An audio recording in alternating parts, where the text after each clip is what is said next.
Now, I got a call the other day from a family member that lives in the Midwest, and he had asked me, had I heard about the tornado outbreak, the tornadoes? And I told him that I hadn't heard anything about it, and maybe I wasn't watching enough news, and he was actually shocked. And he went on to tell me about all the damage that had happened. I let him know that the guy in the red hat was taking up all the airwaves, and that if there was a tornado that caused a lot of damage, no one in my area was hearing about it, because the guy in the red hat in the election is what's filling up the airwaves. And you can't really get much else in. And in fact, I'm not even watching as much of the news as I used to, simply because it's mostly about politics and the election. Now, there was a time in this country when if there was a calamity somewhere, if there was a storm, a hurricane, or a forest fire, the news would spend the first 5 minutes talking about it. And they would have food drives and clothing drives to gather up that stuff and send it on its way to wherever the damage was. But now everything is being buried by politics. And maybe they talked about a tornado somewhere in between sports in the next commercial, but I didn't hear about it. And I bring that up because a lot of the news that I'm getting is financial news.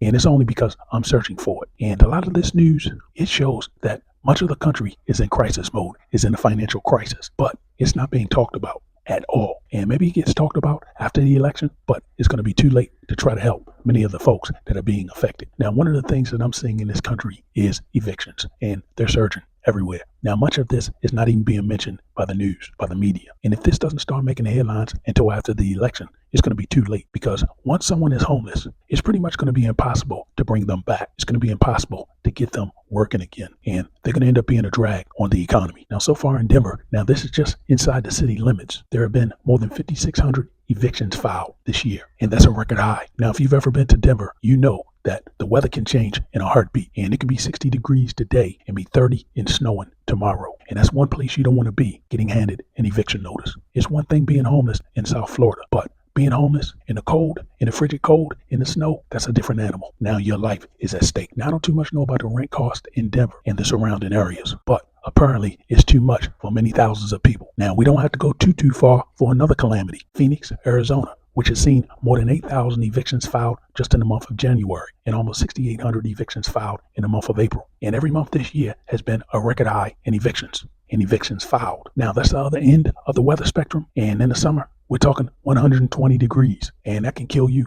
just like the frigid cold. So again, you get put out on the streets, your life is at risk just simply because of the weather. Now, this is just the month of May, and sometimes people have that tax check to fall back on. Now, in many cases, many of these people, they still have jobs. It's just they can't afford the rent. So they're either relegated to sleeping in their car or sleeping out on the streets. And we're seeing this all across America. And in some cases, it doesn't end well. There was a case a few weeks back where 3 officers were shot trying to perform an eviction. And in many cases, some of the harm is self-inflicted. And that's likely driving up the suicide rates in this country. They're also at record highs. So this country is in big trouble, and nobody's really paying attention. All of the media is focused. All of the media in the spotlight is focused on one person, on the election. And if some weather calamity just hit your town or some financial catastrophe is happening, no one else in the country is really hearing about it. And after the election, if we finally do, it's going to be too late for many. Now, if you like this type of content, please like and subscribe. Thanks for watching.